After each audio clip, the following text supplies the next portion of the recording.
السلام عليكم ورحمة الله وبركاته. الحمد لله رب العالمين والصلاة والسلام على أشرف المرسلين وعلى آله وصحبه الفائزين برضا الله. يا عباد الله اتقوا الله. أعوذ بالله من الشيطان الرجيم. بسم الله الرحمن الرحيم. فويل للمصلين. സഹോദരങ്ങളെ, അള്ളാഹുവിനെ സൂക്ഷിക്കണമെന്ന് എന്നെയും നിങ്ങളെയും സഗൗരവം ഓർമ്മപ്പെടുത്തുകയാണ്. അള്ളാഹു നമ്മെ മുത്തഖീങ്ങളിൽ ഉൾപ്പെടുത്തി അനുഗ്രഹിക്കട്ടെ. ആമീൻ.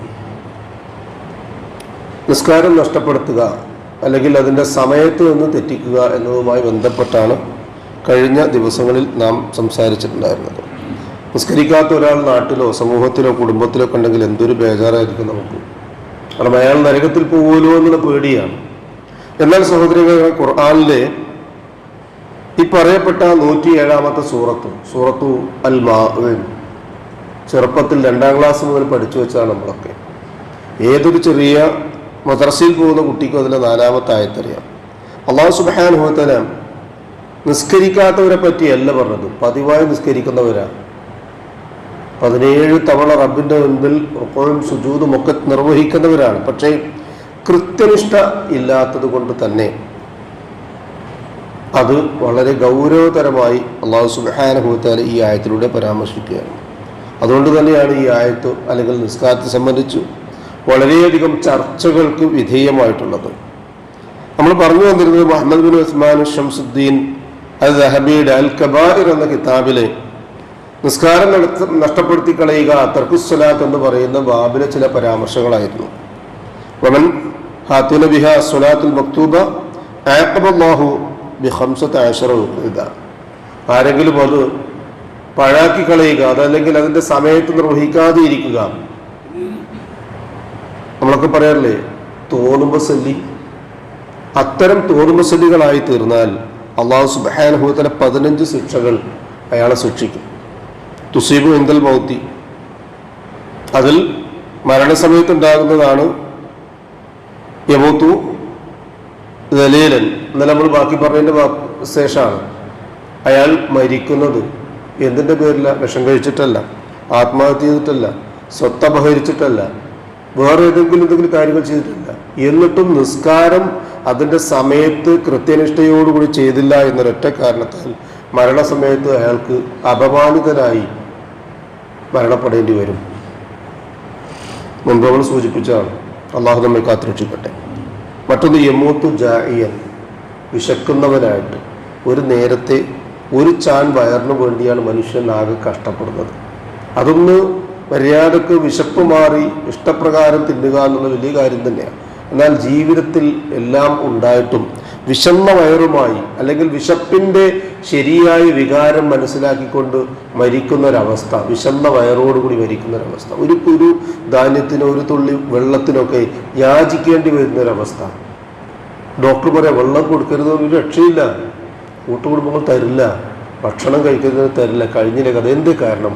രോഗത്തിൻ്റെ കാഠിന്യമല്ല, അതൊരു സബബാണ്, നിമിത്തമാണ്. ഏത് രോഗം എന്നുള്ളൊരു സബബാണ്. എന്താ കാരണം? എൻ്റെ മെയിൻ കാരണം ഇതാണ്. നിസ്കാരം അതിൻ്റെ സമയത്ത് വെച്ച ആ ഒരു പോയിന്റിൽ നിന്ന് ഡിസോർഡർ ആക്കി വെച്ചു.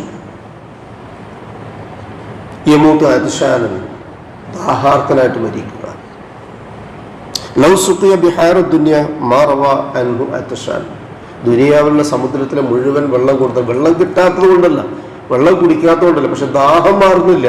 എന്ത്? ഇത് തന്നെയാ കാരണം. നിസ്കാരത്തിൻ്റെ അളവും തോതും അറിഞ്ഞിട്ട് അതിൻ്റെ ഗൗരവം മനസ്സിലാക്കിയിട്ട് പോലും അത് കൃത്യമായി നിർവഹിക്കേണ്ട രൂപത്തിൽ ചെയ്തില്ല. സഹോദരങ്ങളെ, ഇനി ഖബറിൽ കിട്ടുന്ന ശിക്ഷകളുണ്ട്. അതിലൊറ്റൊന്ന് മാത്രം പറയാം. തുസീബു അൽഫിൽ ഖബരി യളീഖു അലൈഹി ഖബറുഹു ഹത്താ തഖ്തലിഫു അളലാഅഹു. അയാളുടെ വരിയല് വലതുഭാഗത്തുള്ളത് ഇടതുഭാഗത്തേക്കും ഇടതുഭാഗത്തുള്ളത് വലതുഭാഗത്തേക്കും അമർന്ന് തീർന്ന് ഒരൊറ്റ പീസ് പോലെ ആയിത്തീരുന്ന രൂപത്തിൽ ഖബറിൻ്റെ ഭിത്തികൾ ഇങ്ങനെ അമരും. അതുകൊണ്ടാണ് നമ്മൾ ഉറ്റവരും ഉടയവരുമായ ആളുകളെ ഖബറിൽ ഇറക്കേണ്ടി വെച്ച് മൂടുകല്ല് വെച്ച് മണ്ണിടാൻ തുടങ്ങിക്കഴിഞ്ഞാൽ അപ്പം നമ്മൾ പറയില്ല അല്ലാഹുമ്മ സബ്ബിത്ഹു ഇൻദ സുആൽ, അല്ലാഹുമ്മ അൽഹിംഹുൽ ജവാബ്, അല്ലാഹുമ്മ ജാഫിൽ ഖബർ അൻ ജംബൈഹി. അല്ലാഹുവേ, ഖബറിൻ്റെ 2 ഭിത്തികൾ എൻ്റെ ഉറ്റ വപ്പയാണ് അല്ലെങ്കിൽ ഉമ്മയാണ്, സഹോദരനാണ്, ഭാര്യയാണ്, മക്കളാണ്, അല്ലെങ്കിൽ എൻ്റെ കൂടെ പഠിച്ച, കൂടെ പിറന്ന, കൂടെ ജീവിച്ച ഒരാളാണ്. അള്ളാഹുവെ ഞെരുക്കി കളയല്ലേ. വയസ്സിൽ വെച്ച ഒരു സാധനത്തെ ഞെരിഞ്ഞ് അമർന്നത് പോലെ അമരുമെന്ന് ഖുർആൻ പഠിപ്പിക്കുക. ആയിഷ റളിയല്ലാഹു അൻഹ പറയാ, ഇന്ന ലിൽ ഖബ്രി ളഅതൻ, ഖബറിനൊരു ഞെരുക്കമുണ്ട്. ലൗ കാന അഹദുൻ നാജിയൻ മിൻഹു നജാ സഅദ് ഇബ്നു മുആദ്, ഏതെങ്കിലും ഒരാൾ രക്ഷപ്പെടുമായിരുന്നെങ്കിൽ സഅദ് ഇബ്നു മുആദ് റളിയല്ലാഹു അൻഹു രക്ഷപ്പെടുമായിരുന്നു. പക്ഷെ അദ്ദേഹത്തെയും ഒന്ന് ഞെരുക്കി എന്നിട്ട് ഖബർ വിട്ടയച്ചു. അദ്ദേഹത്തിന്റെ ജീവിതം പഠിക്കണം നമ്മൾ. അള്ളാഹുവിന്റെ സിംഹാസനം അർശ്, സഅദ് ഇബ്നു മുആദ് റളിയല്ലാഹു അൻഹു റൂഹ് അള്ളാഹുവിന്റെ സമക്ഷത്തിൽ എത്തിക്കാനുള്ള മലക്കുകൾ ആ വിവരം അറിയിച്ചപ്പോൾ ആ അർശ് ഒന്ന് കുലുങ്ങി എന്ന ഹദീസിൽ കാണാൻ പറ്റും. ആകാശത്തിന്റെ കവാടങ്ങൾ മുഴുവൻ അദ്ദേഹത്തിന്റെ റൂഹിനെ കൊണ്ടുപോകാൻ വേണ്ടിയിട്ട് സംശുദ്ധമായ പരിമളവും പൂച്ചിയ വഴിത്താരകൾ ഒരുക്കാൻ വേണ്ടി ആകാശത്തിന്റെ കവാടങ്ങൾ തുറന്നു വെച്ചു എന്ന്. 70,000 മലക്കുകൾ അദ്ദേഹത്തിന്റെ മയ്യത്ത് സംസ്കരിക്കുവാനും അതുമായി ബന്ധപ്പെട്ട കാര്യങ്ങൾക്ക് വേണ്ടി അല്ലാഹു സുബ്ഹാനഹു വ തആല നിയോഗിച്ചു എന്നാണ്. എന്നിട്ടും അദ്ദേഹത്തിന്റെ ഖബറിൽ ഞെരുക്കമുണ്ടായെങ്കിൽ സാധാരണക്കാരായ ഞാനും നിങ്ങളൊക്കെ മനസ്സിലാക്കുക, ഒന്ന് സ്വപ്നം കാണുക. എൻ്റെ ഖബറിന്റെ അവസ്ഥ, ഉറ്റവരും മുടയവരുമായ ആളുകൾ വെക്കാനുള്ള കല്ലുകൾ വെച്ച് മൂടാനുള്ള മണ്ണുകൾ മൂടി തിരിച്ചു പോരുമ്പോൾ ഖബറിന്റെ ഭിത്തികൾ എന്നിലേക്ക് ചേർന്ന് വരാൻ കാരണമായി തീരുന്നത് എന്താ? നിസ്കാരം.